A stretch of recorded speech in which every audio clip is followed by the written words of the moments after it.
Welcome to Chitra's cooking feast. இன்றைக்கி வீடியோவில் வெங்காய ஊறுகாய் ரொம்ப ஈஸியாக எப்படி செய்யறதுதான் நம்ம பார்க்க போகிறோம். இது இட்லி, தோசை, சாதத்துக்கெலாம் வச்சு சாப்பிட்லாங்க. ரொம்ப டேஸ்ட்டாக இருக்கும்.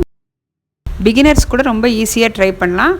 இந்த வெங்காய ஊறுகாய் நம்ம செஞ்சு 3 மாதம் வரைக்குமே நம்ம ஃப்ரிட்ஜில் ஸ்டோர் பண்ணி வைக்கலாங்க, கெட்டு போகாது. இப்போ வாங்க இந்த ரெசிபி எப்படி பண்ணுறது நம்ம வீடியோக்குள்ளே போய் பார்த்துடலாம். இப்போது இந்த வெங்காய ஊறுகாய்க்கு தேவையான பொருட்கள் நான் எடுத்து வச்சுருக்கேங்க. வெங்காயம் நான் ஒரு 1/2 கிலோ அளவுக்கு கட் பண்ணி வச்சுருக்கேன். 2 கொத்து கருவேப்பிலை, 2 காஞ்ச மிளகாய் எடுத்திருக்கேன். கடலை எண்ணெய் 200 ml எடுத்திருக்கேன். ஒரு சின்ன நெல்லிக்காய் அளவுக்கு புளி கரைச்சி ரெடியாக வச்சுருக்கேங்க. வெறும் மிளகாத்தூள் 2 ஸ்பூன் அளவுக்கு எடுத்திருக்கேன். கல் உப்பு 1 ஸ்பூனு.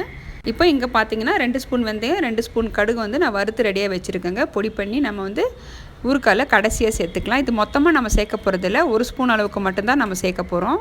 மீதி இருக்கிற பொடியை நம்ம ஸ்டோர் பண்ணி வைக்கலாங்க. நம்ம வெந்தய குழம்பு, மீன் குழம்புலாம் செய்யும்போது நம்ம கடைசியாக 1 ஸ்பூன் அளவுக்கு சேர்க்கும் போது நல்ல மணமாக இருக்கும். இப்போது அதே மிக்ஸி ஜாரில் வெங்காயம் கொஞ்சம் கொஞ்சமாக அரைச்சி எடுத்துக்கலாம். கொரப்பாக இந்த அளவுக்கு நான் அரைச்சி எடுத்திருக்கேன். தண்ணி கொஞ்சம் கூட சேர்க்கக்கூடாது, பல்ஸ் மோட்லேயே விட்டு அரைச்சி எடுத்துக்கலாம். இப்போ எல்லா வெங்காயமும் நான் அரைச்சி எடுத்திருக்கேன்.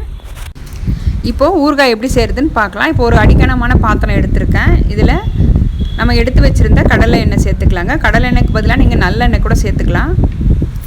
1/2 டீஸ்பூன் அளவுக்கு கடுகு சேர்த்துட்டு காஞ்ச மிளகாய், கருவேப்பிலை சேர்த்துக்கலாம்.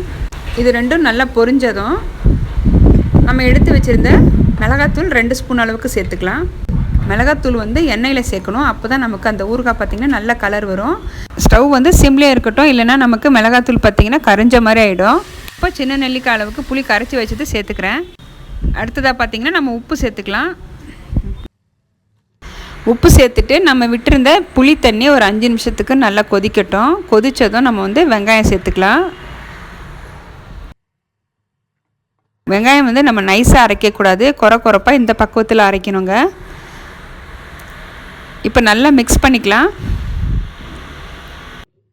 வெங்காயம் சேர்த்துட்டு ஹை ஃப்ளேம்லேயே வச்சு ஒரு 5 நிமிஷத்துக்கு நல்லா கொதிக்கட்டும். அதுக்கப்புறம் பார்த்திங்கன்னா ஸ்டவ் சிம் பண்ணிக்கோங்க, இல்லைன்னா நமக்கு வெங்காயம் அடிப்பிடிச்சிரும். பெருங்காயத்தூள் நான் எண்ணெயில் சேர்க்கணும். எண்ணெயில் சேர்க்கலை, நீங்கள் எண்ணெயில் சேர்த்துக்கோங்க. 1/2 ஸ்பூன் அளவுக்கு பெருங்காயம் சேர்த்துக்கிறேன். பெருங்காயம் சேர்த்துட்டு நம்ம க்ளோஸ் பண்ணி வேக வைக்கலாங்க. இல்லைனா நமக்கு வெங்காயம் வெந்து வரும்போது மேலெல்லாம் தெரிக்கும். பிளேட் ஃபுல்லாக மூடாமல் ஒரு சின்ன கேப் விடுங்க. அப்போ தான் நமக்கு அந்த ஸ்டீம் எல்லாம் வெளியே வரும். 5 நிமிஷத்துக்கு ஒரு தடவை நம்ம கலந்துக்கலாங்க. ஸ்டவ் ஸ்லோ ஃப்ளேம்லேயே வச்சு கலந்துக்கோங்க. நமக்கு இந்த வெங்காய ஊறுகாய் பார்த்திங்கன்னா ஒரு 1/2 மணி நேரத்திலே ரெடி ஆகிடும். நமக்கு அந்த வெங்காயத்தில் இருக்கிற தண்ணி பார்த்திங்கன்னா முழுமையாக சுண்டி வரணும். அது வரைக்கும் நல்லா கலந்துக்கோங்க. இப்போ எனக்கு கரெக்டாக 1/2 மணி நேரம் ஆகிருக்குங்க. வெங்காயத்தில் இருக்கிற அந்த தண்ணி எல்லாம் ஃபுல்லாக சுண்டிட்டு இப்போ பாருங்கள் நல்லா எண்ணெய் பிரிஞ்சு வந்திருக்கு. இப்போ இந்த ஸ்டேஜில் நம்ம வெந்தயமும் கடுகும் அரைச்சி வச்சுருக்கோம். இதிலேருந்து 1 ஸ்பூன் அளவுக்கு சேர்த்துக்கிறேன். 1/2 ஸ்பூன் அளவுக்கு நாட்டு சக்கரை சேர்த்துக்கலாங்க. நாட்டு சக்கரை சேர்க்கும் போது நல்லா ஒரு டேஸ்ட்டாக இருக்கும். இப்போ ஒரு தடவை நம்ம மிக்ஸ் பண்ணிக்கலாங்க. இப்போ நமக்கு வெங்காய ஊறுகாய் சூப்பராக ரெடி ஆயிடுச்சு. இதே அளவுகளோட கண்டிப்பாக நீங்களும் ஒரு தடவை ட்ரை பண்ணி பாருங்கள், ரொம்ப டேஸ்ட்டாக இருக்கும். இது கம்ப்ளீட்டாக நல்லா ஆறுனதுக்கப்புறம் நம்ம ஏர்டைட் பாட்டிலில் போட்டு நம்ம ஸ்டோர் பண்ணி வைக்கலாங்க. ஆறட்டும். ஊறுகாய் ஸ்டோர் பண்ணுறதுக்காக ஒரு கண்ணாடி பாட்டில் எடுத்திருக்கேன். பாட்டில் பார்த்திங்கன்னா நமக்கு ஈரம் இல்லாமல் இருக்கணும். ஸ்பூனும் பார்த்திங்கன்னா நமக்கு ஈரம் இருக்கக்கூடாது. இப்போ இந்த பாட்டிலில் நம்ம ஸ்டோர் பண்ணி வைக்கலாம். இந்த தொக்கு 1 இருந்தால் போதுங்க, நமக்கு சைட் டிஷ் பிரச்சனையே இல்லை. இட்லி, தோசை, சாதத்துக்கு சூடான சாதத்தில் நல்லெண்ணெய் விட்டு சாப்பிடும்போது ரொம்ப டேஸ்ட்டாக இருக்கும். பழைய சாதத்துக்கெல்லாம் சொல்லவே வேணாங்க, ரொம்ப அருமையாக இருக்கும். கண்டிப்பாக மிஸ் பண்ணாமல் இந்த ரெசிபியை ட்ரை பண்ணி பாருங்கள்.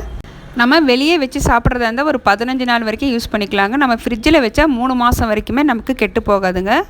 என்னோட இந்த ரெசிபி உங்களுக்கு பிடிச்சிருந்ததுன்னா வீடியோவுக்கு லைக் பண்ணுங்கள். மறக்காமல் நம்ம சேனலை சப்ஸ்கிரைப் பண்ணி சப்போர்ட் பண்ணுங்கள். தேங்க்யூ ஃபார் வாட்சிங்.